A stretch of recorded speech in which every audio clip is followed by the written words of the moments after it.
గుర్తుంచుకోండి, మీ యొక్క మాట తీరుపైనే మీ జీవితం అంతా కూడా ఆధారపడి ఉంటుంది. అందం కన్నా కూడా మనిషి యొక్క మాట తీరే ఎంతో ప్రధానమైనది. తీయనైన మాటలతో కఠినమైన విషయాన్ని కూడా అమ్మవచ్చు, కానీ కటువైన మాటలతో తీయని తేనెను కూడా అమ్మలేరు. అర్థమైందనుకుంటా. అందం అనేది దృష్టిని మాత్రమే ఆకర్షిస్తుంది, కానీ వ్యక్తిత్వం అనేది హృదయాన్ని ఆకర్షిస్తుంది. గుర్తుంచుకోండి, ఎవరి మీద కూడా పగ ప్రతీకారాలు తీర్చుకోవాలి అని ఎన్నడూ కోరుకోకు. ఎందుకంటే కుళ్ళిన పండ్లు వాటంతటవే రాలిపోతాయి. ఇక వాటి గురించి మీరు శ్రమించకండి. కేవలం ఓపికతో చూస్తూ ఉండండి. మీకు ఏదైనా విషయం తెలియకపోవడం తప్పు కాదు. ఏ వ్యక్తికి కూడా జీవితంలో అన్ని విషయాలు తెలిసి ఉండాలి అనే మాట ఎక్కడ ఉండదు. కానీ ఒక్కటి మాత్రం గుర్తుపెట్టుకోండి, మీకు ఎప్పుడైనా ఎవరైనా ఏదైనా మంచి మాట చెప్పినప్పుడు ముందు దాన్ని నిష్పక్షపాతంగా వినడం నేర్చుకోండి. అందరిలో మంచిని చూడడం నేర్చుకోండి.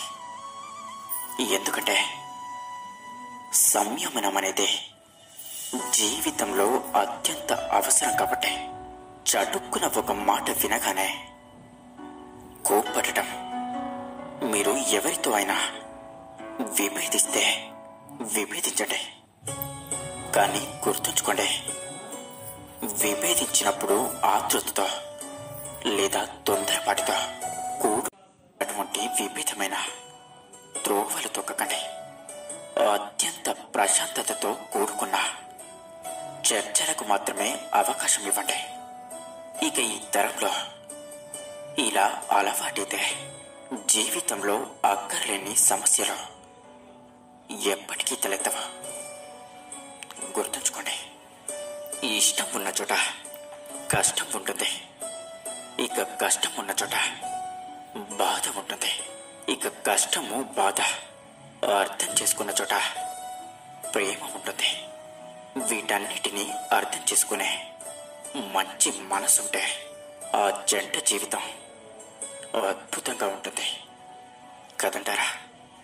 తల్లిదండ్రులు చేసే కొన్ని తప్పుల వల్ల ప్రాణంగా కలిసి ఉండాల్సిన అన్నదమ్ములు బద్ధ శత్రువులుగా మారుతున్నారు.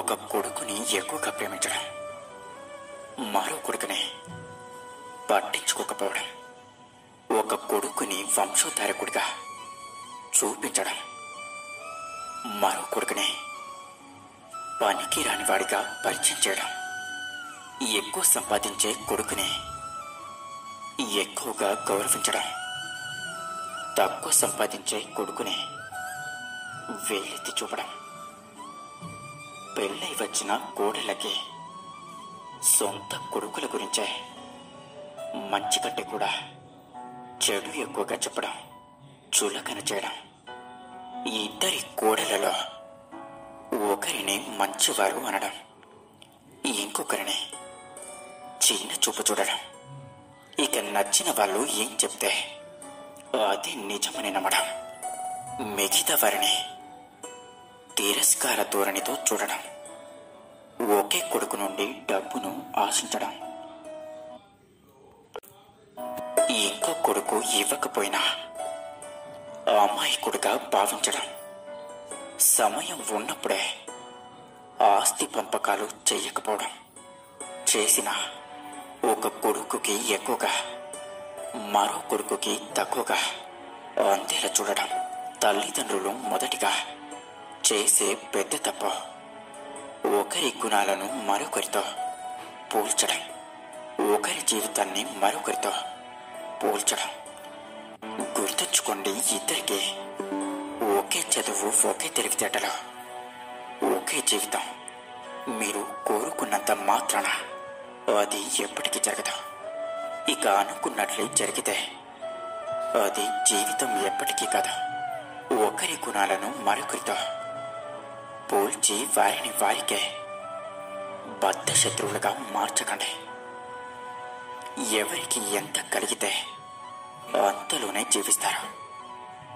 గొప్పగా బ్రతకాలని ఆశించడంలో తప్పులేదు.